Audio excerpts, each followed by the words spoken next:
This is Karen with NewClevelandRadio.net, and it is time for Avoid the Maze. And, we're all walking through this maze of life. I wrote a blog this morning and I said, we don't get a manual when we're parents, and we don't get a manual when we're born into the world as to how things are going to go. We get influenced along the way. And as I read Kelley's bio, it was like, wow, sounds like mine and so many other people out there. And yet, Kelley Shields, I think possibly as you were going through these stages in life, you thought, it's only me and nobody else has my problems. And no, they don't have your problems, they have their own. And that's why I love doing this show, because we're all going through a learning process. And, maybe if we pick up little things from each other, we can make that process a little easier for ourselves. So welcome to the show. I'm so glad you're here.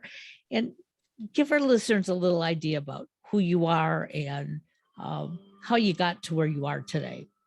Absolutely. And it's so great to be here with you.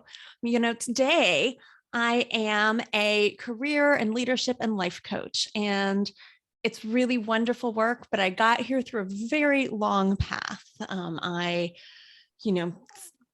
Just to start briefly touching on my story, I had started out as a corporate attorney in Washington, D.C., and I did that for over a decade. And, it looked really great from the outside. And it was the type of career that I'd always, been working for and preparing for, because that's what I was supposed to do. That was the type of career you should have. But I was so unhappy the entire time. I was depressed, I developed health problems, and eventually burned out. And, the first time I ever enjoyed my work was after I finally left that world, just took a sabbatical, recovered my health, and started coaching. And, I learned a lot through that. And just what the world says, here's the path that everyone should be taking, may be a very wrong path for you, but there is a right one. It's interesting because as I read your bio, I have an older son who has been an attorney now for almost 25 years, I believe. Oh. Yeah. Wow. Somewhere in that time range. And from a very young age, he talked about wanting to be in law and possibly being in politics. And, he was very driven. And it's only within the last year or so that I'm hearing, there's got to be more to life than this. Okay. I need to be able to slow down. I did all these things, like you said, like I thought I was supposed to do. This was going to make me happy. It was going to give me the life that I wanted. But the reality of it is that so many of us who are driven in, I don't care what the profession is, we do get burned out. Yep. And we might want to blame it on the industry, because I know I did. I blamed it on corporate America. But when I left corporate America and I finally was able to take a deep breath, it was like, wait a second. They didn't tell me I had to work 60 hours a week. But the voices in my head said, keep working, keep working, keep working, prove yourself, prove yourself. Yeah. And I allowed people to take advantage of me. And I almost get the feeling that, especially in law, it's very easy to fall into that. Well, very much. And I love that you're pointing out so many important things, that this is not about being a lawyer. Right. I work with people, in across the board fields. This happens a ton with teachers. It honestly doesn't matter what the field is. I do think there are fields that just inherently are set up and have the expectation for, at least in terms of hours, they're going to be long. Investment banking and big law firms are two of them. There are hours requirements in big law firms, but it's really surprising how much of the stress for many people is internally driven. It's the expectations we have of ourselves. And it's, there's, in reality, you're just being paid to do a job. That's all. And just get things done to a satisfactory point of view that meets what's needed. But that doesn't feel like enough. It doesn't feel like we're working hard enough. Right. It doesn't feel like we're giving our all and we're really earning it. And so many of us just pour so much into our work. And then, the cost comes to us. We're the ones who end up paying it. Exactly. Well, and it's interesting because I didn't think about a lot of these things when I was going through my burnout. Okay. Again, I was blaming it on my surroundings. It was like, well, you expect this of me. And I remember saying that to one of my managers. I was just in a weepy mood, and I just went into her office and I said, it's your fault that I feel this way. And she just sat there, didn't say a word, and she just let me let it all out. And when I was done, she said, Karen, what time did you come in this morning? I said 7:30. And she said, why? She said, you don't take appointments until 9:30. We don't expect you here till 9. And I said, well, this way I'm not fighting the traffic. She said, oh, so from 7:30 to 9, you don't really have to be on the clock. You want to sit in your office, listen to music, have a cup of coffee, take a walk around the campus. And I looked at her and I said, no, but if I'm here, I have to work. And again, it's like you said, we internalize these things, but yet it's so much easier to blame our surroundings and say, it's your fault. And since I'm here, what are you going to think of me if you walk into my office and I'm just sitting there listening to music and having a cup of coffee? And she looked at me and she said, I would think that you were doing the right thing for yourself. That sounds like you had a manager who really knew how to have that conversation with you, Exactly. which is fantastic. And I do think it's interesting. I think you're right that we don't tend to realize our own power that we have to change our circumstances and to change the way we're thinking about things. And that gives us really a lot of control over how we're going to end up feeling and what our lives are going to look like. I do think that it's really valid to say there are external pressures and external circumstances that are pushing for us to do something different in many cases. And so many people are in work situations, this can definitely be beyond work, where everyone around them is kind of having a really unhealthy workaholic, work at all costs kind of mindset. And so you end up feeling, if you don't want to do that, you end up feeling like, oh, there's something wrong with me. I'm lazy. What's going on around me is what's normal and what should be normal. And that can really mess with your head and make it hard to figure things out. So I don't want to, make anyone feel like, oh, there's nothing that comes from outside of you that's making things difficult. There's a lot that we want to do to change your external circumstances. But, ultimately we have so much more power than we think. And just dealing with our thoughts and our actions and our approaches really can help us change, our situations, even where we are, and help prevent that kind of burnout. Well, in my situation, yes, I had a fantastic manager who could have the conversation, although she had no control over. So even when she had made that comment and we talked about it, take that hour and a half, be by yourself. When I tried, my other coworkers saw it as me being lazy and reporting it that way. Oh no. And so that's when I realized this is just not for me, because now I'm making myself sick. And that's what I read in your bio, that you had to take the time off. So when you are talking to your clients today, how can we make it better for people so they don't get to that burnout, so that, they know the voices are there, but they can talk back to those voices? Oh, that's so good. There's a lot that we can do. And I want everyone to hear that there are a lot of tools to help you immediately. I think one thing I think is really interesting and that I really think ties in with what you're saying about how many of us are really driven and want to perform and have worked hard is that a lot of us have this idea that, oh, well, it's failing if I change something, if I'm not living up to these expectations, even if they're your own expectations. Right. And somehow I, as a human being, am a failure. I've worked towards this and I'm not showing up in the way I want. Or heaven forbid, I leave this job because I'm struggling. I leave this career because it's too hard or I'm unhappy. And I think that we have this perception that it's weakness. Or a lot of people I talk to really feel like, oh, I should be able to make this work. I know I felt that way.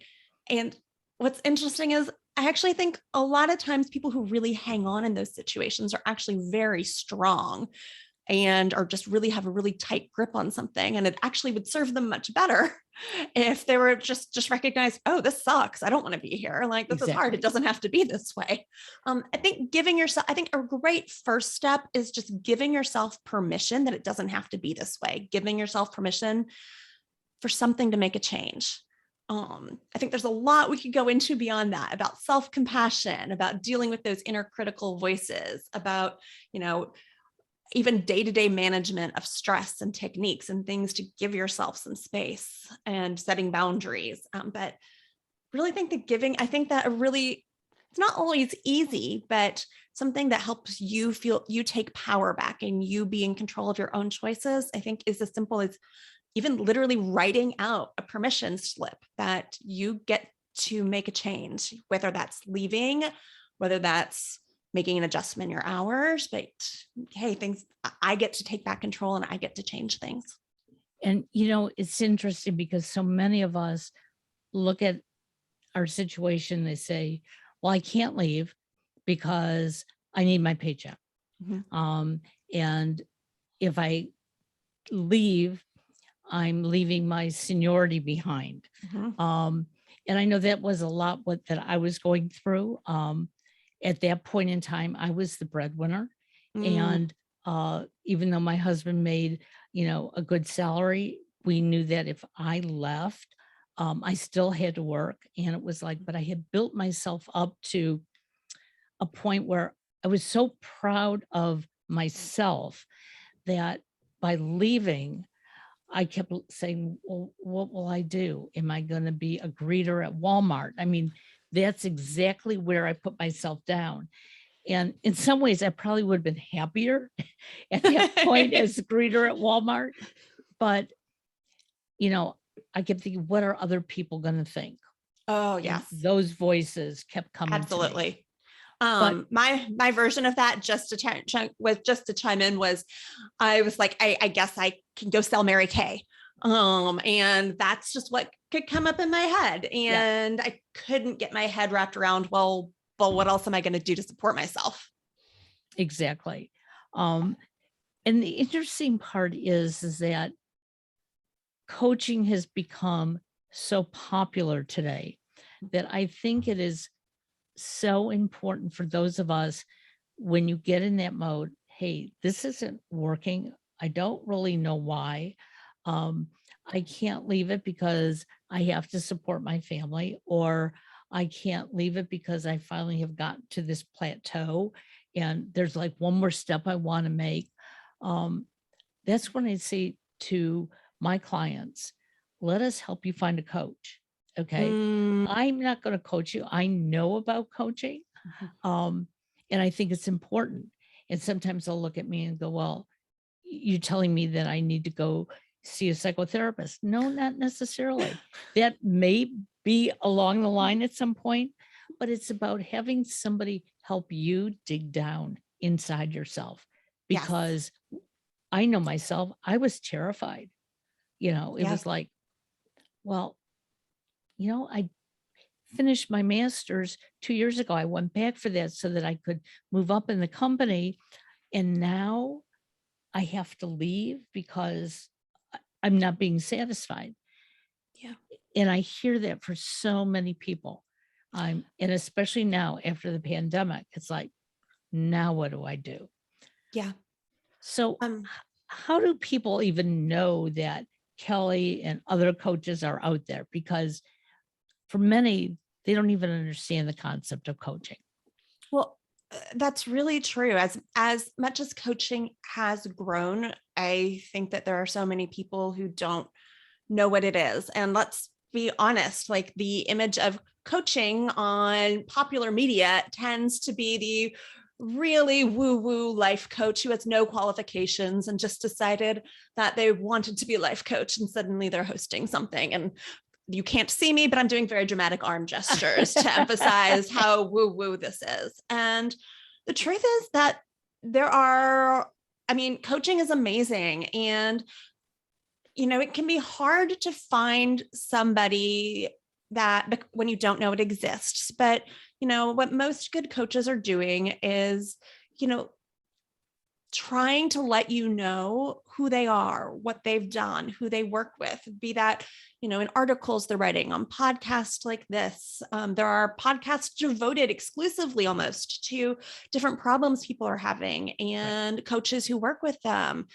Instagram, social media, all of those, a lot of the, not everyone you see is going to be the person you want to work with, but you really can find the people who you're going to resonate with, like the work they're doing, the ways they want to help you. I try really hard to let people know, hey, nobody ever teaches you in college or high school, let alone that there are structures that you can follow. There's a structure you can follow to figure out what you want to do in your career. And also this expectation that I just pick a path and keep moving up. I don't think that's as ubiquitous as it used to be. I think, we see a lot more people hopping jobs and being more comfortable with it. But so many clients I talk to have the same fears you're discussing, that, oh, wait, but I have seniority. I've been working hard. What am I going to do? Start all over as a greeter at Walmart or get that very first entry level job? And understandably, don't realize that, like all of that experience you've had, okay, maybe you're not going to go directly into like a C-suite level position in another field, but you're not going to be starting all over at entry level by any means. You're going, like, all of that experience is really valuable and counts. And you've got so many transferable skills. And there are things that we can do to help you realize, hey, here are areas I want to look at, like my strengths, my interests, what my personality needs are, my values are, motivators are, like what my lifestyle needs actually are, to help you determine what it is that you actually want to do and show up in on an everyday basis. And guess what? Like, you can still pay the bills. Right, exactly. Well, it's interesting because when I was going through this, it actually was my husband and son who coached me through it, and they are not coaches. Um, but it was the first time I understood that somebody else could just ask me certain things that would all of a sudden say, well, yeah, I can do this. Well, I can do that. And it was my son who identified that I needed to leave my job. And it was at a college, and he was getting free tuition, and within 6 months he was graduating. And the first thing he said to me was, Mom, I realize I'm going to have to take out a loan. And I said, well, no, maybe I'll just wait 6 months. And he said, no, you can't. And that was the only direction he gave me, that I couldn't. Yeah. And he said, but you have to make that decision for yourself. And so one of the things I actually did, I went back and negotiated with the company that, hey, I can stay with you for 6 months and I can be miserable, or we could work out something with my son's tuition. And they looked at me and they said, no, his tuition is paid till he graduates. Wow. Yeah. And so things that you didn't think about. Okay. And so when I decided to leave, the first thing my husband said to me was, so what is it you've always really wanted to do? And I said, well, when I graduated high school, I told my parents I wanted to be, on TV. I wanted to be a broadcaster. And he goes, okay, open up your computer and become a broadcaster. And I thought he was being like totally ridiculous. It's like, what are you talking about? And he led me down a path to go Mm. looking. And within 30 days, I said, I'm starting a podcast. I had no idea what I was doing.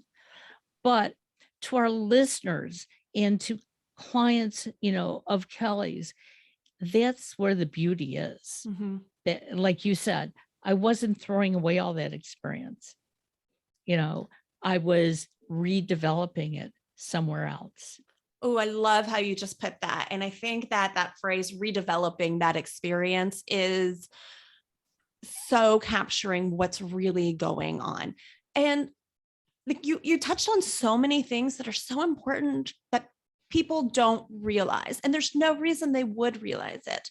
I mean, first of all, part of what was keeping you stuck in that job were your own thoughts about what had to be, what you needed to do, and what the options were.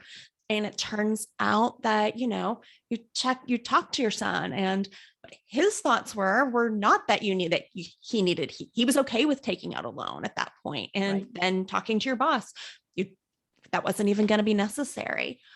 For lots of people, most of the people I work with, although not everyone, like in my ideal world, I want to work with you before you hit that point where you have to just leave. I waited until the point where I just had to leave. And I'm a huge fan of sabbaticals and work breaks. So this is not, I don't want to slam that at all. A lot of people need that. And there are lots of ways that you can take those and still get back into the workforce. And it can be a wonderful experience. But yeah, just even starting to explore, you don't have to walk out the door tomorrow. Lots of people do stay at those jobs for 6 more months. And there are just all sorts of possibilities. And I think also what you're talking about is, just people helping you start to have more expansive thoughts about things you can try and things you can learn and what might be possible. And then you starting to take steps to test those things out and realizing, oh, like maybe this is a direction I do want to go. And I'm starting to gain more experience and actually starting that podcast. I love that. That's, you didn't have to stay with that ultimately, even though you're still podcasting, but even just starting that was a huge, wonderful learning and development step. Well, and what I find interesting is that I always felt in the back of my mind that I wasn't as good as everybody else. Yet at the same time, I was always coming out and trying to do new things. And because of that, when I got to this stage and my son and my husband sort of noticed, you're not the person you've been. It was like, you know what? I've redeveloped myself in the past. And every time I've done it, I've enjoyed that journey. And some of those journeys lasted longer. But in the back of my mind, I kept thinking, but you didn't complete those journeys. You only went so far. But this was the first time that I said, you know what? I did complete them. I got as far as I needed to get on those paths. And I'm going to see where this leads to. And what this has led to is constantly going back and looking and saying, okay, what are you doing today? Is this where you want to be tomorrow? And if not, how are we going to tweak it? And initially, when I started New Cleveland Radio with my son, I really was just going to have podcast hosts, and I was going to sit back and produce. And it was 2 years ago, almost to the date, that I said, no, I want my own show as well. And I want to learn from it. And that's what I find when I have guests like you on. It's like I get one more piece of information that says, hey, you may want to consider this. You don't have to, but you may want to. And I like what you said, that you hope to find those clients before they hit that brick wall. And I'm hoping that more of us will find you and others as well. So when you hit that brick wall, did you have anybody there to catch you? Was there a safety net? I mean, yes and no. I mean, yes, in the sense that we mentioned psychotherapy earlier. I certainly had a therapist who was wonderful and who really helped me get to the decision to leave that job and was very supportive. Um, and unfortunately, she, just didn't have, like, as wonderful as she was as a therapist, she didn't have the tools to help me figure out what work I wanted to do. But I did have that. And, another safety net I kind of had was, very fortunately, I had been in a high earning profession and I'd been miserable for long enough that I'd been saving money. So I did have, some financial cushion. So I didn't have to immediately be stressed about, oh, I have to get another job right away. But beyond that, I mean, so I did have those, but beyond that, I certainly didn't have a spouse who was earning money. It was just me supporting myself. I didn't have, a family financial safety net. So ultimately it was going to come down to me. And I think one of the things that really ended up being key for me was that therapist who was great, finally talking to me and helping me realize I actually needed to go look for a career coach. Because, the two of us weren't going to be, I'd been trying to figure this out on my own, but without having the tools to figure it out. I have pieces of it, but I didn't, I needed someone who had looked at all of the research and like studied and worked with people and helped them make this change to help me figure out how to make it. And so that ended up being really the key for me.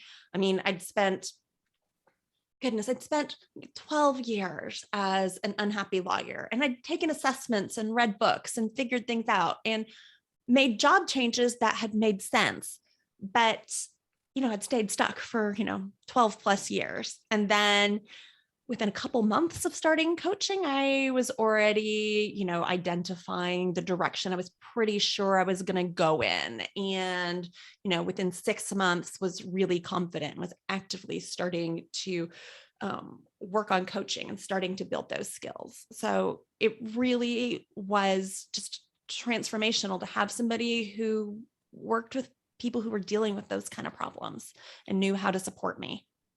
And that to me is so important because sometimes we lean on our family and friends who, in their own wonderful way, try to guide us. And their guidance isn't always in our best interest. And it can cause real conflicts. Yeah. I have a friend who's been going through numerous job changes, and I can sit back and listen, but I don't understand them. And so because I don't understand them, all I can do is be supportive and say, my ears are open, but I can't comment because I don't know your industry, number one. And I don't really know what it is that you expect out of this. Yeah. I happen to be an open book. And that's why I think podcasting has been great for me, because being that open book, I put my heart out on my sleeve and I tell you, hey, this is what it is. And if you want to come at me and hit me between the eyes and tell me what's right and wrong, I'll listen and I'll observe it. But I still have that ability to say, your answer is not for me. Yeah. But it gives me that opportunity to say, hey, that's a different way of looking at it. So when your clients come to you, are they prepared for the hard work that they have to do? Because it is up to them to do it. I tried to have that conversation during our initial consultation and let them know that, I am 100% on your team. I will be your biggest cheerleader and I will help you figure things out. But, I cannot just hand you data and then tell you, yes, here's what you should be doing. You're going to have to do the work. And people often ask, well, can you guarantee I'm going to be successful? And okay, here is, listeners, your free tip. Please do not ever work with a coach who's going to give you a guarantee that, in X days you will have reached this result, because the truth is you're going to have to do the work to get there. And so I try to help clients with that. And sometimes they're prepared and sometimes they know it's going to be hard. And that's some of the first work I give them, is just helping them think through some of the, hey, like what, helping them start to think through what might come up as a problem for them, and starting to think through some of the things that are already, hard for them. Sometimes they start doing the work and realize, oh, this is harder than I thought. But that's great. Like, bring that in. We can work with that. That's fine. But yeah, I think literally in my questionnaire to new clients, before we even have a consult, I ask them, hey, this is going to be, I tell them, hey, this is going to be hard work. It's going to be discouraging at times. Are you ready to dive in and like really focus on this and be willing to be emotionally vulnerable and be open and commit to doing the work to make this happen? And the people who want to work with me are. Well, it's interesting because my youngest son works in baseball. He's not a player, but he works in the front offices, and he's been very happy where he is. But right now there's just no growth in where he is. And so he started looking. And he's been saying for years, I need to make enough money to move out, whatever. And all of a sudden, in the last 6 months, he's had a number of opportunities come up. And yesterday, or a week ago yesterday, he accepted a position, but it means moving away, moving out of state, getting an apartment and the whole bit. And, I took the lead from you and so many others as he was asking, how do I do this? What do I do? Certain things, yes, you can tell them how to do certain things. How do you start looking for an apartment or whatever? Yeah. But my husband and I chose not to even identify which one of the locations we thought might be better for him, which was very difficult because one was on the other side of the country. But he sort of figured it out himself when he finally said, I think I'm going to be offered this, but I looked at flights, and even flights are going to take me almost a whole day to get back home and to get back. And right now they're like $1,000 for a round trip. And he said, that's going to eat into my income. And we just said, well, you're going to have to weigh that, and then right before he chose not to take it, he said, how often are you going to be able to afford to come out? And I looked at him and I said, right now, I can't tell you. And, he could see the pain in my eyes, I'm sure, but he made that ultimate decision. You know what? I'm not ready to be that far away. And so as he went through the process, every time he'd bring something up, my husband and I just sat there and said, we're not going to deny you. I moved away from home. Okay. I know my mother was heartbroken, but I did it. Okay. And we still got chances to see her and be with her and everything else. And so now that he's taking this new leap, as we were driving home from New York yesterday, he said, I want to thank the two of you for not telling me what to do. And my husband's driving and I see the tears just flowing down his cheek, because whether you're a coach or you're a parent, trying to help through the process, letting the other person be able to weigh it. And I think that's what you're saying, that you're helping your clients with, that if you tell them, quit your job today, are you going to pay their bills? Exactly. I mean, it's not my decision to make. I'm not inside your head. You're the only one who knows what's right for you. Part of what I love about that story, in addition to that's just such a beautiful way to support him in making his own decisions and figuring out what's right for him and weighing things, is it is a wonderful example of, some of the considerations that going into what's right for you next.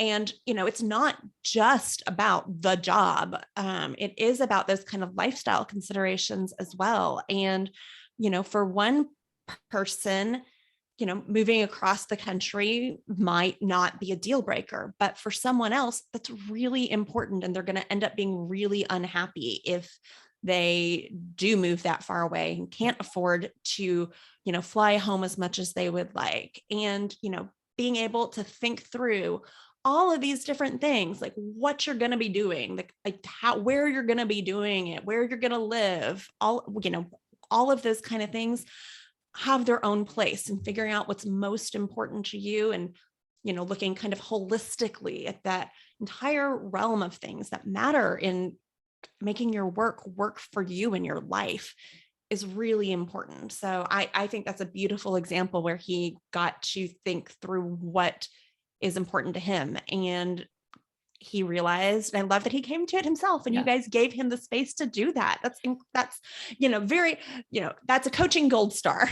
Well, and what I'd like to say to our listeners is that, we all deserve to live our life the way we would like. Now, some of us can't do it at the highest peak. I know many of us would say, oh, if I could only win the lottery so that I could just do everything I want in life. That comes with some obligations as well.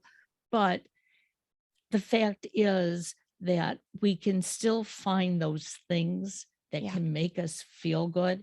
And that's, I know what I did in the beginning. It was like, what's going to make me feel good getting up in the morning?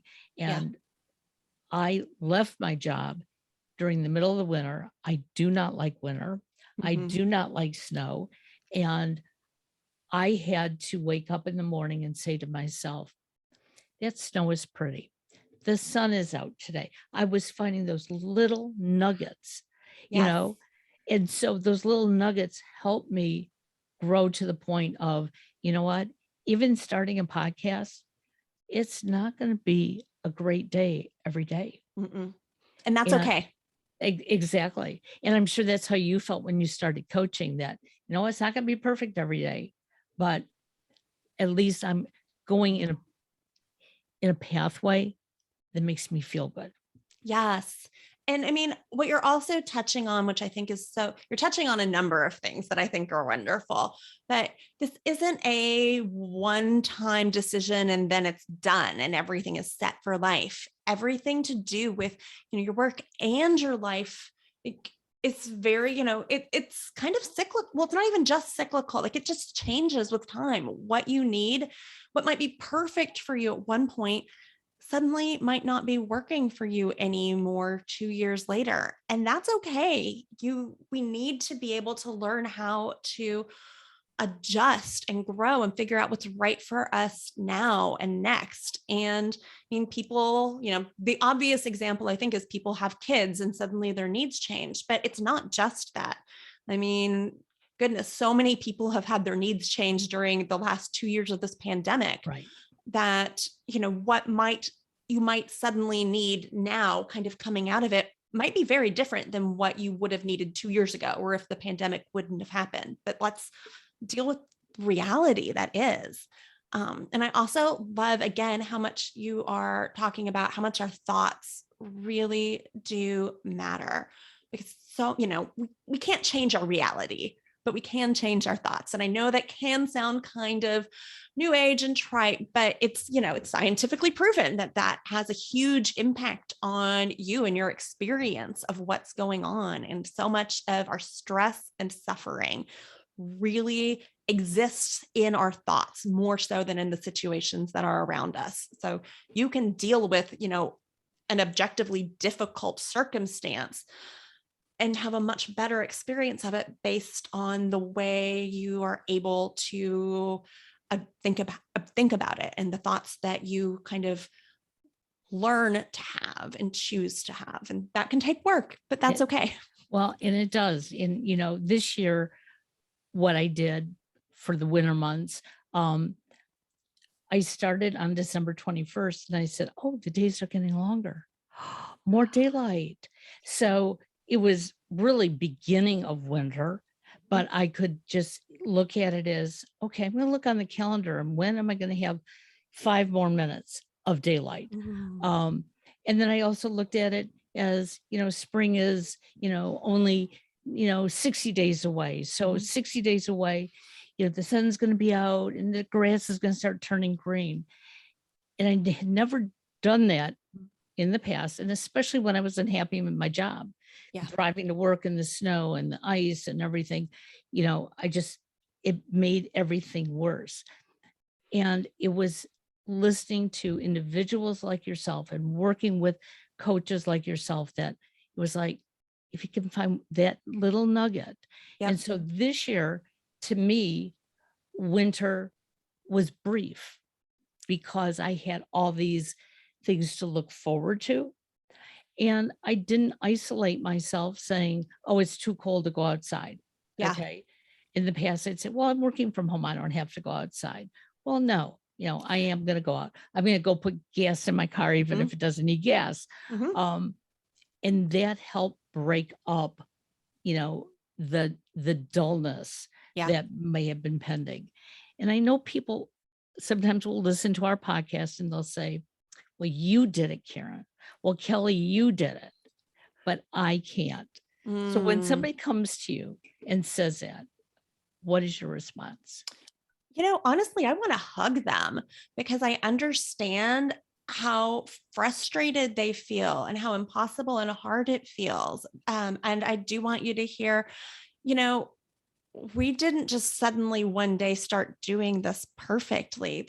These are skills that you generally work with somebody to start learning how to do and start to implement, and that take some time and consistency to build up. And guess what, even if you just start doing one of my favorite easy tools is a micro meditation. So just close your eyes and inhale and exhale, like inhale fully, exhale fully, and just really experience it as if it's the last breath you're ever going to take.